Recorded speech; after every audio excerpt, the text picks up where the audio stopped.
नमस्ते सबैजनालाई स्वागत छ एक एजुकेसन रिभोल्युसन युट्युब च्यानलमा। आजको यस भिडियोमा चाहिँ म तपाईहरुलाई एमएस वर्डको पार्ट 3 लिएर आएको छु, जहाँ चाहिँ हामी क्युएनए सिरिज स्टार्ट गरेका छौं। त्यसको साथसाथै हामी सर्ट नोट पनि हजुरहरुलाई प्रोवाइड गरेका छौं र अब चाहिँ हामी क्वेशन तर्फ लागिहालौं ढिलो नगरी। हामी क्वेशन नम्बर 20 सम्म डिस्कस गरेका थियौं हिजो, भने आज चाहिँ हामी क्वेशन नम्बर 21 बाट स्टार्ट गर्ने छौं। र आजको क्वेशनहरु अलि टफ रहेको छ किनकि यिनी क्वेशनहरु एमएस वर्ड 2003 सँग अलि रिलेटेड छ र हामीहरुलाई तिनीहरुको सेटिङ अनि त्यहाँ भएको मेनुहरुको अलि हामीले नलेज हुँदैन, केही मेमोराइज पनि गर्नुपर्ने छ कुनै ठाउँ, त्यसैले अलि ध्यान दिएर हेर्नु होला र मैले भन्दा छिटो सल्भ गर्ने ट्राई गर्नु होला है। क्वेशन नम्बर 21 रहेको छ, which of the following cannot use to create parallel style column भनेर आएको छ।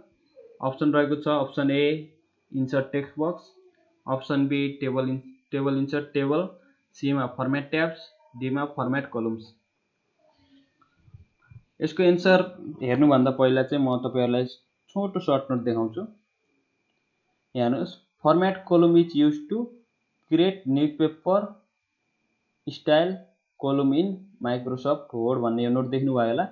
यो नोट देखिसकेपछि कसै केही मिले जस्तो लाग्यो किन एन्सर तपाईहरु इजिली मिलाउन सक्नुहुन्छ। हेर्नुस्, किनकि फर्मेट कलम को युज चाहिँ के हैन भन्दा व्हिच, यहाँ क्वेशनले पनि के सोधेको भन्दा which of the following can not भनेको is can not be use to create parallel style column भन्छ। क्यान नट भनेपछि यो पक्कै पनि फर्मेट कलम हो, यसको युज चाहिँ अरु नै रहेको छ र यसको युज के छ भनेर अब यहाँ हेर्नुस् question number 22, which of the following is use to create newspaper style column. हामीले भर्खरै हेरिसकेका थियौं कुन युज गरिन्छ रे, फर्मेट कलम। अप्सन ए ठीक भयो यसको पनि।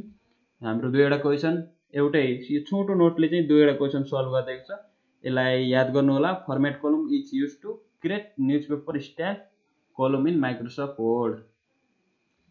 अब हाम्रो रहेको छ क्वेशन नम्बर कति 23, columns dialog box can open from option A press ALT + O + C, B मा format menu column sub menu, C मा double click on column space in ruler, D all of above. यदि तपाईहरुले यहाँसम्म पनि video हेर्नु भएको छ भने तल कमेन्ट बक्समा गएर यसको एन्सर कमेन्ट गर्नु होला, म तपाईहरुलाई रिप्लाई पनि गर्ने छु मिल्यो कि नै भनेर। र यसको एन्सर चाहिँ म बताइदिन्छु, त्यही पनि तपाईहरुले यहाँसम्म भिडियो हेर्नु भएको छ भने प्लिज कमेन्ट गर्नु होला। यसको एन्सर चाहिँ रहेको छ all of above. Column dialog box can open from, यहाँ हेर्नुस् म छोटो नोट लिएर आएको छु। Column dialog box can be open from के गरेर ओपन गर्न सकिन्छ, प्रेस ALT + O + C एउटा भयो, एउटा फर्मेट मेनु कोलम सब मेनुमा गएर, एउटा अर्को छ double click column on space in ruler भनेर छ। यो तीनवटा याद गरे पनि हुन्छ र यसको म थोरै प्र्याक्टिकल पनि देखाउन चाहन्छु। हेर्नुस्, हाम्रो के ओपन गर्ने हो, कोलम डायलग बक्स है। फर्स्ट स्टेप के रहेको छ, अल्ट O C। हेर्नुस्, अल्ट O C। यसै साथीहरु अलि आएन, अल्ट O C। यहाँ हेर्नुस् कोलम डायलग बक्स आयो कि नै। हामीले दुईटा कोलम राख्न सक्छौं, एउटा प्याराग्राफमा 3 वटा 4 वटा कोलम 5 वटा कोलम, अझै हामीले म्याक्सिमम 13 वटा सम्म कोलम हेर्नुस् है, 9 देखायो, 9 वटा सम्म हामीले राख्न सक्छौं। अनि यहाँ हो तपाईहरुको यो कोलम डायलग बक्स आएको छ। र अर्को नेक्स्ट तरिका छ फर्मेट मेनु कोलम सब मेनुबाट। त्यो चाहिँ हामी कसरी निकाल्न सक्छौं भन्दा यहाँ पेज लेआउटमा जाने, तपाईको यहाँ हेर्नुस् कोलम्स भन्ने छ, यहाँबाट एउटा कोलम दुईटा कोलम यहाँ हेर्नुस् है। म तपाईहरुलाई अझै प्र्याक्टिकल गरेर देखाउँछु।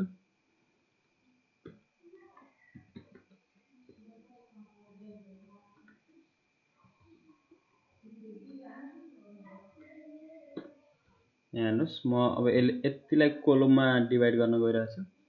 हेर्नुस् कोलम, तीनवटा कोलममा डिभाइड भयो कि नै भयो। जस्तै अझ यहाँ मोर कोलम भन्ने छ, तपाईहरु यहाँ कतिवटा सम्म कोलम लान चाहन्छ, 13 वटा सम्म जान्छ, 13 वटा कोलम सम्म बन्छ। म चाहिँ 3वटा कोलम बनाएँ। हामी यसरी चाहिँ हामी कहाँ जान सक्छौँ, कोलम डायलग बक्समा। अनि अर्को चाहिँ रहेको छ के गरेर double click on column spacing रुलरमा क्लिक गरेर चाहिँ हामी जान सक्छौँ है। अनि त्यसको साथसाथै तपाईँहरूले यहाँ हेर्नुहोस्, अझ यो कोलम बनाइहाल्यौँ होइन। अब यो कोलमबाट यो कोलममा चाहिँ मुभ कसरी गर्ने भनेर कहिलेकाहीँ सर्टकट सोध्न सक्छ। हामीहरूको यो क्वेसन पनि छ होला, यहाँ हेर्न सक्नुहुन्छ तपाईँहरूको। यु क्यान, यसको एन्सर के भयो 23 को column dialog box can open from all of above है। यसको एन्सर चाहिँ अल अफ एबभ। यदि याद गर्नु छ भने याद गरिहाल्नुहोस् छिट्टै। अनि हाम्रो क्वेसन नम्बर 24 मा के सोधेको छ भन्दा you can jump to the next column by, next कोलममा कसरी जम्प गर्न सक्नुहुन्छ भनेर सोधेको छ। Press ALT plus down arrow clicking with your mouse on next column both of above none of above है। हाम्रो फर्स्टमा ए ट्राई गरौँ है, प्र्याक्टिकल्ली चाहिँ गरेर। अल्ट र डाउन एरो हेर्नुहोस्, यहाँ मेरो ऊ छ एरो, म अल्ट हान्छु अनि डाउन एरो हेर्नुहोस्। सेकेन्ड प्याराग्राफमा गयो कि नै, सेकेन्ड प्याराग्राफमा गयो है, सेकेन्ड प्याराग्राफ सरी सेकेन्ड कोलममा गयो। अनि फेरि म अल्ट प्लस डाउन एरो थर्डमा पनि गयो। एउटा यसरी जान सकिन्छ, अनि एउटा माउसले क्लिक गरेर पनि हामी जान सकिन्छ। भनेपछि हाम्रो एन्सर के हुने भयो, clicking with your mouse with the next column. यो पनि मिल्यो, यो पनि मिल्यो, भनेपछि यसको एन्सर के भयो, बोथ अफ एबभ। अब हाम्रो क्वेसन नम्बर 25 रहेको छ, to open column dialog box quickly. हामी भर्खरै कोलम डायलग बक्स ओपन गर्ने 3वटा तरिका हेरिसकेका छौँ। एउटा press alt plus O plus C, अर्को रहेको छ format menu column sub menu, अनि थर्डमा रहेको छ double click on column spacing ruler. अब यहाँ हेरौँ, यहाँ हेरौँ सरी, यहाँ हेरौँ, to open column dialog box quickly है। Double click the space between area on ruler, double click the right margin in ruler, double click on the left margin area of ruler, all of the above. कुन हुने भयो यसको answer अब चाहिँ 25 को, सोच्नुहोस्। यसको चाहिँ एन्सर सो त यो हुने भयो, double click the space between area on ruler. अब क्वेसन नम्बर 28 हेर्नुहोस्, क्वेसन नम्बर 28 चाहिँ के रहेको छ भन्दा म अर्को कलर ल्याउँछु है। Which of the following command is not available in tool menu. अब यहाँ हेर्ने हो भने त MS Word 2007 मा हेर्ने हो भने त टुल मेनु छैन होला। सब अचम्म पर्नु भएको नै होला, यो फेरि टुल मेनु कहाँबाट आयो भनेर। यो चाहिँ हाम्रो MS Word 2003 बाट हो। त्यही भएर म अलि आज टफ छ भनेर आएको थिएँ क्वेसनहरू। के छ क्वेसन रे, which of the following command is not available in tool menu हो। अप्सन एमा अटो समराइज, बीमा म्याक्रो, सीमा अटो करेक्ट, डीमा अटो टेक्स्ट। यहाँ हेर्नुहोस् है, म तपाईँहरूलाई एउटा इमेज देखाउँछु। यहाँ हेर्नुहोस्, MS Word 2003 टुल मेनु के छन् है, के पर्छन् यहाँ याद गरे पनि हुन्छ यसलाई। यहाँ हेर्नुहोस्, हामी अब क्वेसनसँग कम्पेयर गर्छौँ। फर्स्टमा के छ, अटो समराइज। हाम्रो छ किन अटो समराइज, यहाँ खोल्नुहोस्, अटो समराइज, अटो समराइज यहाँ चाहिँ अटो समराइज भयो रहेछ। Which of the following command is not भने है, कुन एभाइलेबल छैन भनेर। म्याक्रो अनि अटो करेक्ट पनि हेर्नुहोस्, म्याक्रो यहाँ छ, अटो करेक्ट यहाँ छ, तर हाम्रो कुन छैन, अटो टेक्स्ट छैन। त्यसैले यसको एन्सर चाहिँ के हुने भयो, एन्सर डी, अटो टेक्स्ट चाहिँ यहाँ छैन है। त्यसैले यसको एन्सर के भयो, एन्सर डी भयो है। अब क्वेसन नम्बर 27 मा आएको छ, text boundary can be display अथवा हिडन फ्रम। यो कहाँबाट डिस्प्ले गर्न सकिन्छ अथवा हिडन गर्न सकिन्छ भनेर सोधेको छ। Customize from tool menu, customize from tool menu, auto text option from insert menu, option from tool menu, all of above. यसको एन्सर चाहिँ के होला, तपाईँहरूले अब गरिसक्नु भयो होला यसको एन्सर। यसको एन्सर चाहिँ रहेको छ, म तपाईँहरूलाई यसको एन्सर भन्नुभन्दा अगाडि पहिला तपाईँलाई म प्र्याक्टिकल्ली गरेर देखाउँछु है। यहाँ हेर्नुहोस्, हाम्रो के भनेको, कुन बक्स भनेको अरे, text boundary can be display गर्नु पर्यो होइन, अथवा हिडन गर्नु पर्यो भने पहिला यहाँ जाने, यहाँ अफिस बटनमा यसमा क्लिक गर्ने, अनि होल्ड अप्सनमा जाने। होल्ड अप्सनमा गइसकेपछि एडभान्समा जाने, एडभान्समा गएर यहाँ हेर्न सक्नुहुन्छ, तल आउँछ तपाईँहरूको सो टेक्स्ट बाउन्ड्री भन्ने छ, सो टेक्स्ट बाउन्ड्री, यहाँ क्लिक गर्नुहोस्। यहाँ हेर्नुहोस् टेक्स्ट बाउन्ड्री आयो कि नै, यहाँ हेर्नुहोस् यो टेक्स्ट बाउन्ड्री आइसकेको छ, छेउछेउमा आयो कि नै टेक्स्ट बाउन्ड्री। कसरी आउने रहेछ टेक्स्ट बाउन्ड्री तपाईहरुले अब फेरि पनि एन्सर रङ गरे जस्तो लागेछ अनि फेरि एकचोटी हेर्नुस् सोच्नुस् एन्सर के छ right text boundary can be display अथवा hidden from option from tool menu हो कि हैन 27 को एन्सर के हुने भयो त्यसैले सी हुने भयो अब यसलाई फेरि त्यसलाई हिडन गर्नु पर्यो भने कहाँ जाने भन्दा हामी त्यही टुल मेनु होल्ड अप्सन यहाँ गएर एडभान्स अनि सेम ठाउँमा गएर यहाँ छ हाम्रो सो टेक्स्ट एनिमेसन टेक्स्ट बाउन्ड्रीलाई हामीले डिसेबल गर्ने ओके हरायो हैन अब चाहिँ हामी क्वेशन नम्बर कतिमा आइसकेका छौं क्वेशन नम्बर 28 मा क्वेशन नम्बर 28 चाहिँ के छ भन्दा which of the following is are word processing software word processing software चाहिँ कुन हो भनेर सोधेको छ MS Word easy word WordPerfect all of above कुन होला यसको एन्सर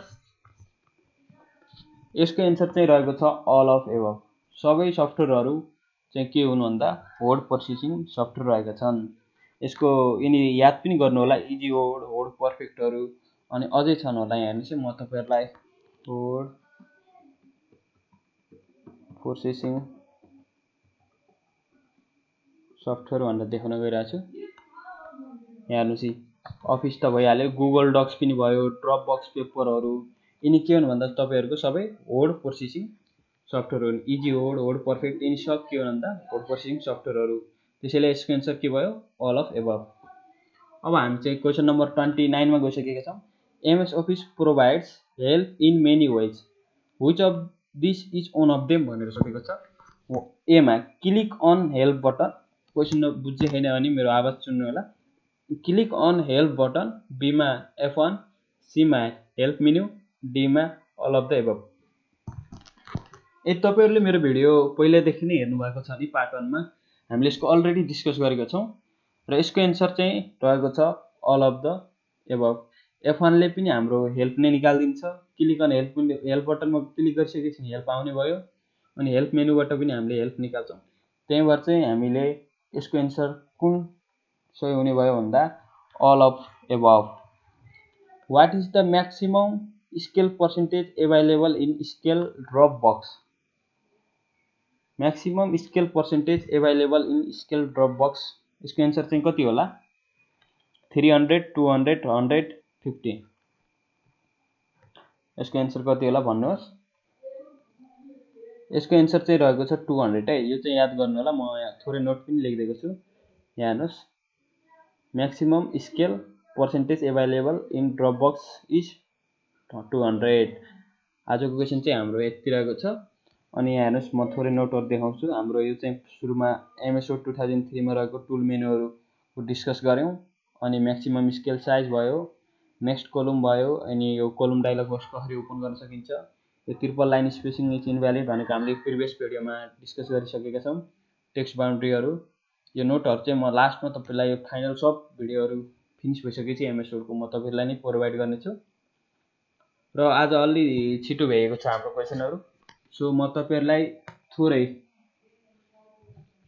हामी सर्टकट कीको बारेमा डिस्कस गर्न गइरहेको छु हामी चाहिँ अलरेडी कुन सर्टकट की सम्म डिस्कस गरेका थियौं भन्दा हामी चाहिँ F2 सम्म डिस्कस गरेका थियौं आज चाहिँ म तपाईहरुलाई सर्टकट की F3 को डिस्कसन गर्ने छु र तपाईहरुलाई एकचोटी फेरि रिभिजन गर्दिने छु CTRL प्लस R ले चाहिँ तपाईहरुको टेक्स्टलाई राइट साइडमा धकेल्दिने काम गर्छ हेरिसकेका थियौं कन्ट्रोल P ले प्रिन्ट डायलग बक्स याद गर्दै जानु होला कन्ट्रोल W अथवा कन्ट्रोल F4 ले चाहिँ क्लोज द करेन्ट विन्डो र चाइल्ड विन्डो यो डिफरेन्ट पनि मैले बताइसकेको छु अल्ट प्लस F4 ले चाहिँ एक्जिस्ट फ्रम एमएस वर्डबाट एक्जिस्ट हुन्छ त्यहाँबाट F1 भर्खरै कुरा आइसकेको थियो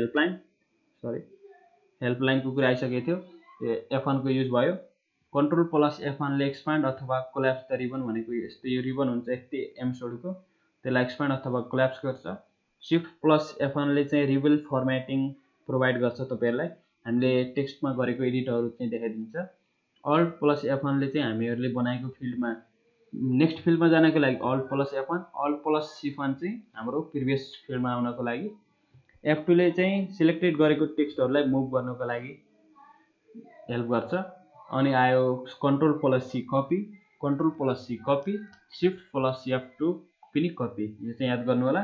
यो र यसलाई रिलेट गरेर पढ्दा सजिलो हुन्छ। हेर्नुस्, control plus C copy, shift र F2 हैन, अनि अल्ट शिफ्ट F2 हान्ने बित्तिकै फेरि के हुने रहेछ, सेभ हुने रहेछ। फेरि शिफ्ट F2 बेल हान्न बित्तिकै नि सेभ डकुमेन्ट, यो याद गर्ने। कन्ट्रोल प्लस F2 ले फेरि प्रिन्ट प्रिभ्यू वाला विन्डो ओपन गर्छ। अल्ट कन्ट्रोल F2 ले चाहिँ पपअप ओपन विन्डो भनेर हामीले अलरेडी डिस्कस गरिसकेका छौँ। र यसको भिडियो तपाईहरुले हेर्न सक्नुहुन्छ पार्ट 1 र पार्ट 2 मा। यो चाहिँ हाम्रो सबै पार्ट 1 मा छ, पार्ट 2 मा चाहिँ हामीले सर्टकट कीहरु डिस्कसन गरेका थिएनौं। अब चाहिँ हामी F3 सर्टकट कीको डिस्कसन गर्ने छौं। F3 हेर्नुस् है, F3 को काम के छ, expand on auto text entry. र यहाँ हेर्नुस् है, यिनी दुईटाको एकसाथ डिस्कस गर्नुपर्ने छ। अल्ट प्लस F3 को चाहिँ के गर्ने भन्दा create an auto text entry from selected text. अब यहाँ हेर्नुस् है, अटो टेक्स्ट इन्ट्री भनेको चाहिँ थाहा होला तपाईहरुले, मेसेन्जर अथवा केही चलाउँदाखेरि तपाईहरुको किबोर्डमा हुन्छ नि, जस्तै एपी हान्दा बित्तिकै एप्पल अटो सजेस्ट गर्छ नि, त्यो अटो टेक्स्टहरु प्रोभाइड गर्छ, त्यस्तै हो। पहिला चाहिँ हामीले यहाँ हेरौं सर्टकट की के छ, alt F3 create an auto text entry from selected text. यहाँ हेर्नुस् है, मैले जस्तै APPL एप्पल लेखेँ हैन, यसलाई सिलेक्ट गर्ने, त्यसपछि अल्ट F3 हान्ने। हेर्नुस्, अल्ट F3 हानेपछि यसलाई मैले केमा सेभ गरे भन्दा अटो टेक्स्ट इन्ट्रीमा सेभ गरे। एउटा एप्पल सेभ गरे, अनि यहाँ BALL अल्ट F3 यसलाई पनि सेभ गरे। अब CAT क्याट जे पाए हानौं न, यस्तै यसलाई पनि हेर्नुस्, यसलाई पनि सिलेक्ट गरे। अल्ट F3 हानेर पनि जान सक्नुहुन्छ। अनि तपाईहरु यहाँ इन्सर्टमा गएर, तपाईहरु इन्सर्टमा गइसकेपछि क्विक पार्ट्समा जाने, क्विक पार्ट्समा गइसकेपछि save selection to quick part gallery भन्नेमा पनि जान सक्नुहुन्छ। यो भयो हैन, हामीले तीनवटा एड गर्यौं अटो टेक्स्ट इन्ट्रीको लागि। अब यहाँ हेर्नुस्, जादु हेर्नुस्, APP लेख्ने, हेर्नुस् है, APP लेख्ने, अनि F3, यहाँ हेर्नुस् F3 को काम के रहेछ, अटो टेक्स्ट इन्ट्री। अब हेर्नुस्, CAT लेखेँ मैले, अनि F3 प्रेस गरे, हाम्रो यो के आयो, वर्डहरु आफै आयो। देख्नुभयो, पहिला हामीले स्टोर गर्यौं यो अटो टेक्स्ट वाला वर्डहरु, के हान्दा के आउने, एक दुईवटा वर्ड हानिसकेपछि उले के गर्दिन्छ भन्दा आफै कम्प्लिट गर्दिन्छ। फेरि यहाँ CAT F3 देख्नुभयो के रहेछ, युज F3 र अल्ट प्लस F3 को। F3 ले expand an auto text entry, and type at least 3 first 4 letter in the name, at least भनेको दुई तीनवटा हानेपछि नि आउँछ of your auto text entry, and then press expand F3 to expand into the full text. हामीले CAT हानेपछि सबै आथ्यो नि, CAT डट हामीले के युज गरेथ्यौं, त्यस्तै हो। अनि अब चाहिँ अल्ट F3 चाहिँ अटो टेक्स्ट इन्ट्री क्रिएट गर्ने काम गर्छ। यति दुईवटा याद गर्नु भएको होला। अब चाहिँ रहेको छ शिफ्ट प्लस F3, जसले चाहिँ change the case of selected text, त्यसको केसहरु चाहिँ चेन्ज गर्छ। Initial letter case, all caps case and lower case भनेर हुन्छ। यहाँ हेर्नुस्, जस्तै इनिशियल लेटर केस भनेको फर्स्ट लेटरलाई क्यापिटल गराइदिने, अल क्याप्स भनेको सबै लेटरलाई क्यापिटल गराइदिने, लोअर केस भनेको सबैलाई लोअर केसमा बदलिने। जस्तै मैले यहाँ लेख्छु,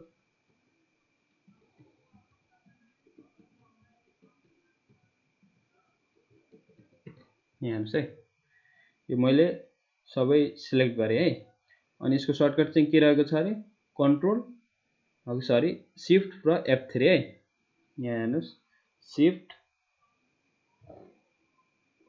F3, यहाँ हेर्नुस् फर्स्ट लेटर क्यापिटल गराइदियो, फेरि शिफ्ट F3 सबै क्यापिटल, शिफ्ट F3 सबै स्मल। तपाईहरुले आफ्नो ल्यापटपमा अथवा कम्प्युटरमा पनि ट्राई गर्न सक्नुहुन्छ।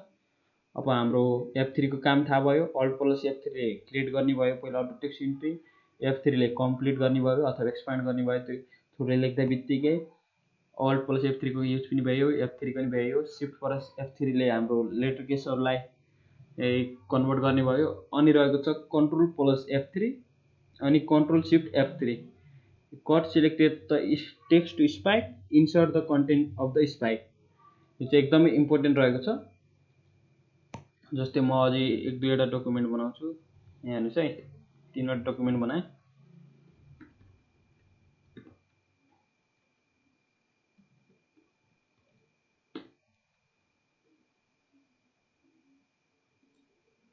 यहाँ हेर्नुहोस् है, मसँग 2वटा डकुमेन्ट छ है। यदि मलाई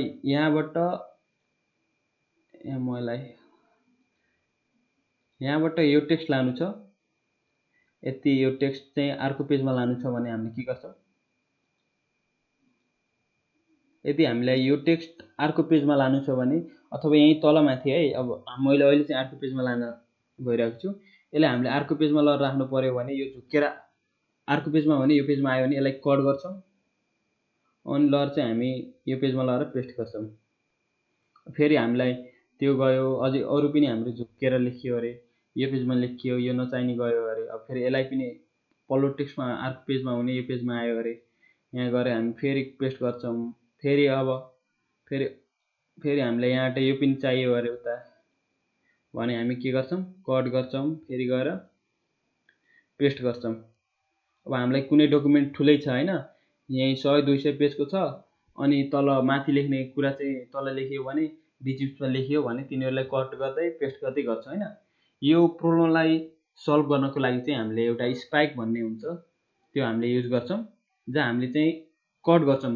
जति कट गरे पनि हुन्छ के तपाईहरुले। जस्तै के छ कन्ट्रोल F3 हैन, यसलाई मैले कट गरे कन्ट्रोल F3। अब हामीले अर्को पेजमा लगेर त पेस्ट गर्थ्यौँ, CTRL X हानेर त कट गरिसकेपछि। बट हामीलाई अब फेरि यहाँबाट यो पनि लानु पर्यो अरे, हामीलाई उता पेस्ट नगरिकन यसलाई सिधै कन्ट्रोल F3। अझै हामीलाई अर्को पेजबाट नि ल्याउनु पर्यो अरे, डाटाहरू कलेक्सन गर्नु पर्यो हैन, कन्ट्रोल F3। यहाँबाट नि हामीलाई के चाहियो भने कन्ट्रोल F3। यो चाहिँ स्टोर भइरहेको छ स्पाइक भन्नेमा। अनि चाहिँ अब हामीलाई यहाँ युज गर्नु पर्यो भने यताउता गर्नु पर्दैन, सिधै कन्ट्रोल शिफ्ट F3 हानिसकेपछि हामीले यति बेर कट गरेको डाटाभरि सब यहाँ आउँछ। हाम्रो यहाँसम्म चाहिँ फंक्सन की चाहिँ फिनिश भइसकेको छ। धन्यवाद सबैजनालाई भिडियो हेरेकोमा। यदि भिडियो मन पर्यो भने लाइक गर्नु होला, कमेन्ट गर्नु होला अनि शेयर सब्स्क्राइब गर्न नबिर्सनु होला। हस्त धन्यवाद।